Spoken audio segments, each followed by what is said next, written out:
తిరుమల కొండపైన ఒక చక్కటి నిర్ణయం తీసుకున్నారు. సాధారణంగా అక్కడ కోట్ల రూపాయల డబ్బులతో గెస్ట్ హౌస్లు కట్టుకోవడానికి పర్మిషన్ ఇస్తారు. ఆ గెస్ట్ హౌస్లు అంటే అది తిరుమల తిరుపతి దేవస్థానానికి కట్టించినట్టే. అయితే దాంట్లో అది కట్టించినటువంటి వాళ్ళకి డోనర్ కింద ఏడాదికి ఇన్ని రోజుల పాటు అని వాళ్ళు కానీ వాళ్ళు ఎవరికన్నా లేకిస్తే వాళ్ళ పేరుతో ఎవరైనా కానీ ఉండొచ్చు. అది 45 రోజులు ఒకప్పుడు ఉండేది, ఒకప్పుడు 3 నెలలు, తర్వాత 45 రోజులు అట్లా తీసుకొచ్చారు. అయితే పేర్లు వాళ్ళయ్యే ఉంటుంటాయి. రాఘవేంద్రరావు గారిది ఇంతకుముందు రాఘవేంద్రరావు గారి గెస్ట్ హౌస్ అని ఇట్లాంటివి ఉన్నాయి. అయితే ఇప్పుడు తిరుమల తిరుపతి దేవస్థానం పాలక మండలి ఒక చక్కటి నిర్ణయం తీసుకుని దానికి పాలక మండలిలో సభ్యులు కూడా అంగీకరించారు. ఎందుకంటే అందులో కొంతమంది సభ్యులకు ఉన్నాయి అక్కడ గెస్ట్ హౌస్. ఇప్పుడు తాజాగా తిరుమలలో దాతల సహకారంతో నిర్మించిన గెస్ట్ హౌస్లు ఏవైతే ఉంటాయో వాటిని ఆ సంస్థల వ్యక్తుల పేర్లుని తీసేయాలని నిర్ణయించారు.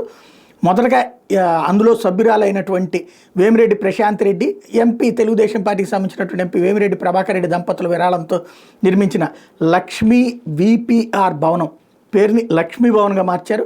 ఇదే తరహాలో తిరుమల వ్యాప్తంగా దాతల సహకారంతో నిర్మించిన 45 అతిథి గృహాలకు కూడా వ్యక్తుల పేర్లను తీసేసి వాళ్ళ స్థానంలో ఆధ్యాత్మిక ధార్మిక పేర్లను పెట్టబోతున్నారు.